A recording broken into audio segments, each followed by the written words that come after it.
Hello students, I'm Amani Sharma, your educator. I warmly welcome you all to yet another YouTube video जिसमें हम कुछ questions, previous year questions और you can say हम 18th जून 2024 में जो paper हुआ था उसके हायर एजुकेशन यूनिट के रिलेटेड शिफ्ट 2 के क्वेश्चंस के एनालिसिस करेंगे, right? So I would want that the students who are preparing for the December batch, for the December thing, उनको क्वेश्चंस जो हैं, these questions will help them, and the students who are also targeting the re examination of the NET paper, उनको भी ये questions जो हैं they are going to help. Right, so of course we will be waiting for the official answer key. So answers are subject to change with regards to the official answer key. So without wasting any further time, quickly we'll start with the questions.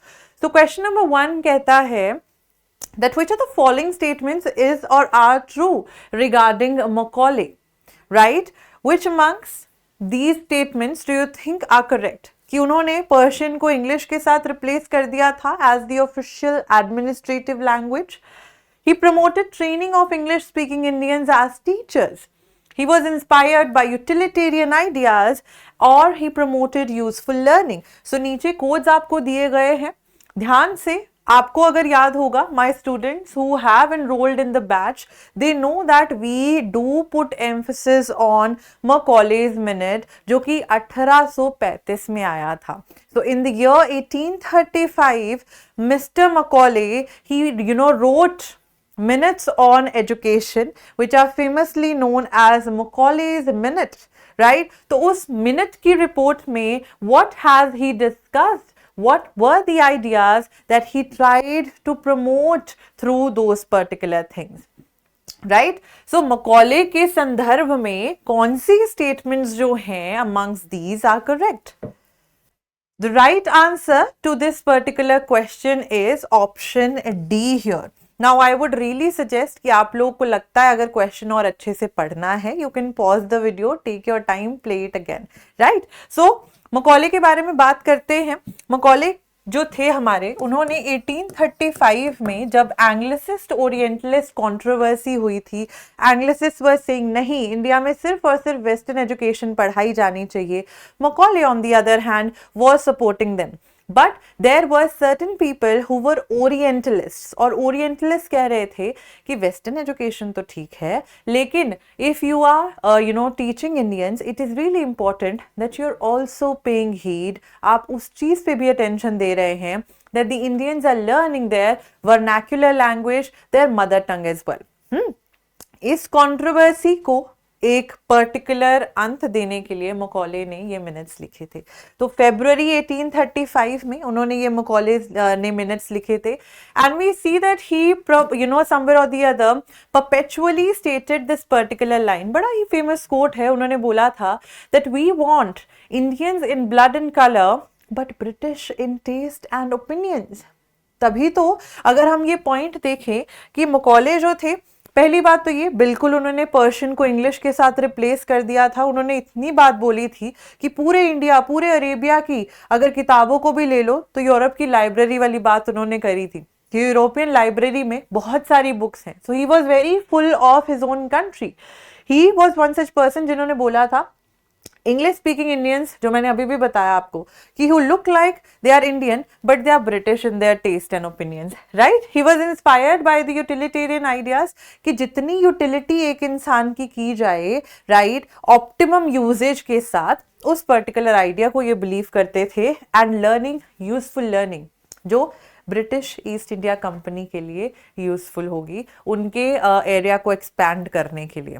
तो Macaulay ने बड़ी ही चालाकी से he has tried to put these points across in his famous minutes on education, right? And he was one such person जिन्होंने English language को बोला था. Even इन्होंने ये बात भी बोली थी in his famous minutes that English की किताबों के अलावा, वेस्टर्न एजुकेशन के अलावा, there will be no printing of the somewhere और दी अदर. इंग्लिश के अलावा बाकी वर्नैक्युलर लैंग्वेज जो इंडियन लैंग्वेजेस हैं, उन किताबों की प्रिंटिंग के पैसे ईस्ट इंडिया कंपनी नहीं देगी.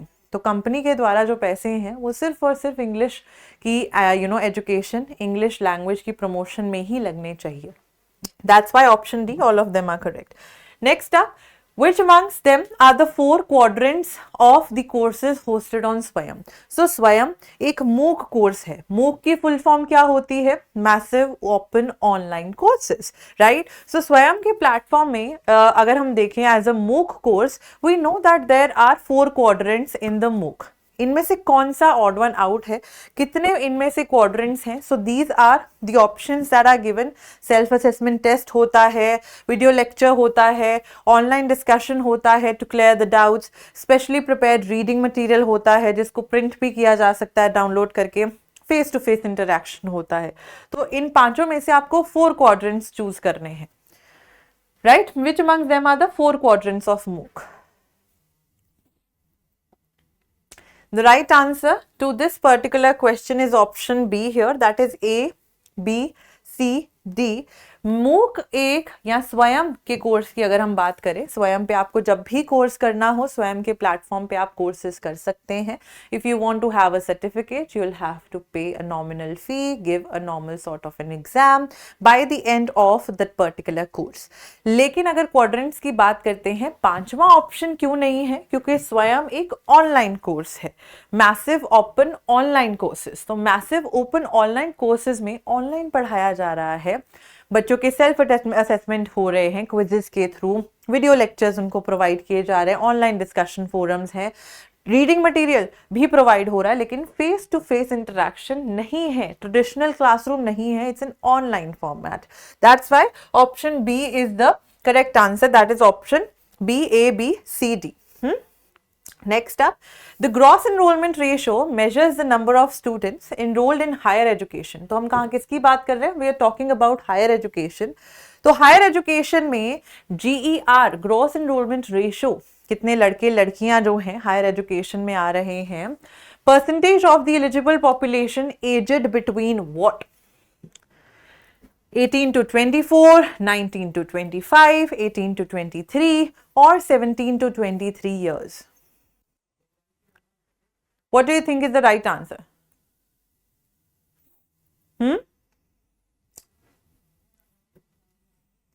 What do you think is the right answer here? The right answer, higher education के परव्यू से देखा जाए तो 18 से 23 साल की एज के बीच में ग्रोस एनरोलमेंट रेशो को जो है कि परसेंटेज मापी जाती है. Right now how much gross enrolment ratio in India we have? Right now हमारी GER जो है इट इज 28.4%. ठीक है, इतनी ग्रोस एनरोलमेंट अभी चल रही है. और even if two things you guys are suppose to memorise, अगर हम स्टेट वाइज बात करें तो Tamil Nadu is one such state which is having the highest gross enrolment ratio. And secondly एक चीज जो मैं बताऊं, अगर यूनियन टेरिटरीज की बात करें तो चंडीगढ़ टॉप्स इन दैट. सो कुछ भी क्वेश्चन फैक्चुअल पूछा जा सकता है. इसी के साथ में एक और pointer I would like to add that recently only a couple of days back, I think on 23rd of June, 23rd of June, ये करंट अफेयर आपको साथ में ही दे रही हूं, 23rd of June को कोझिकोडे को, which is also known by the name Calicut, Calicut को UNESCO द्वारा लिटरेचर सिटी कंसिडर कर दिया गया है. लिटरेचर सिटी इसको करार दिया गया है. किसने करार दिया है? यूनेस्को ने. तो हम हायर एजुकेशन की बात करते हैं. हायर एजुकेशन में मैं आपको काफ़ी दफ़ा बोल चुकी हूँ कि हायर एजुकेशन में एंशिएंट यूनिवर्सिटीज़ जिनको यूनेस्को ने वर्ल्ड हेरिटेज साइट कंसिडर करा है, शांति निकेतन को भी कर दिया गया है जो रविंद्रनाथ टैगोर जी का स्कूल था. तो of course we know that this is also one such fact current affairs में which is really very important, right? So इस चीज़ को भी आप ध्यान रखेंगे. तो ऑप्शन सी, दैट इज 18 से 23 में ग्रोस एनरोलमेंट रेशो जो है मापी जाती है. Next question, which are the following are national coordinators appointed for Swayam courses? IIMB, national programme on technology enhanced learning NPTEL या NEPTEL, national institute of open schooling, block institute of teacher education, consortium for educational communication. इनमें से कौन से जो हैं national coordinators हैं हमारे स्वयं कोर्सेज की? ये भी क्लास में भी कवर किया हुआ है. जिस बच्चे ने ध्यान से सुना होगा they will be easily pointing out the right answer to this question. So these are your options here. You can pause or you can revisit the question, थोड़ा वीडियो को पीछे करके.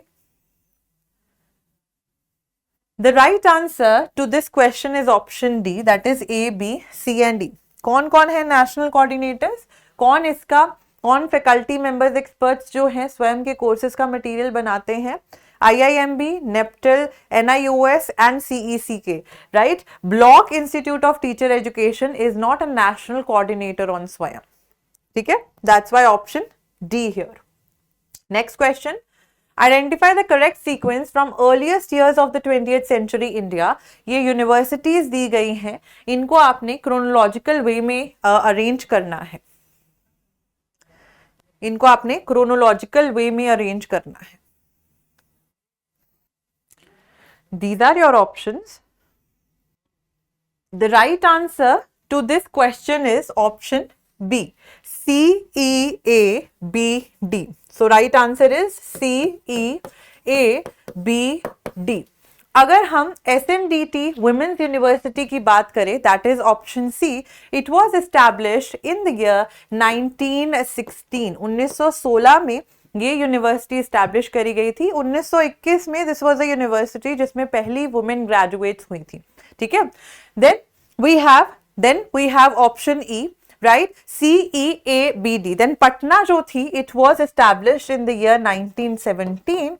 Then we have Osmania University in the year 1918.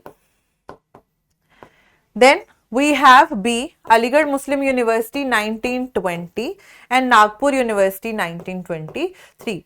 Aligarh Muslim university के बारे में अगर मैं आपको बताऊं तो इन द ईयर 1875 के around it was not known by the same name. Aligarh Muslim University नाम इसको 1920 में मिला था. So you will have to tell me that 1875 में AMU का पुराना नाम क्या था. सो comment it down below. Right? So according to this particular thing, we have C, E, A, B, D. Right? Option B as the correct answer. Then colleges को you are supposed to match with the founder. You're supposed to match with the founder. These are your options.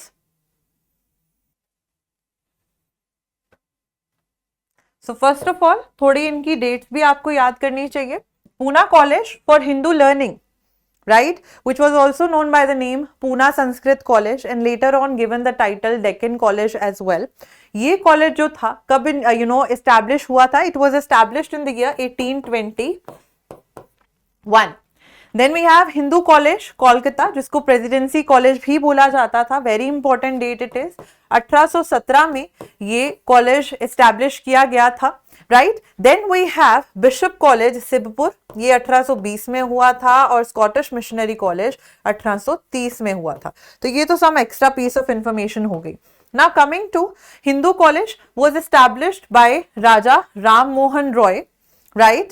Hindu college was established by Raja Ram Mohan Roy. तो एक बार देखते हैं, अगर B3 देखें हम कहीं पे, B3 is in option B, right? That means A is to 2, C is to 4, D is to 1. A is to 2, Pune College for Hindu Learning, right? Pune College for Hindu Learning. The founder was M. Elphinstone. Then we have C is to 4. That is Bishop College was established by Church of England ताकि bishops के through education जो है impart की जाए. And we have the last one left, Scottish Missionary College. Missionaries कौन होते थे? Who were the missionaries? Missionaries were people who used to come from England who were Christians and they were the ones who had the task given that they are supposed to promote their religion. Right. So missionary college D is to 1 आपका option बनता है option B. A2 B3. So A2 B3 C4 D1. Right. So these are several things that you were supposed to cover. Next and last question.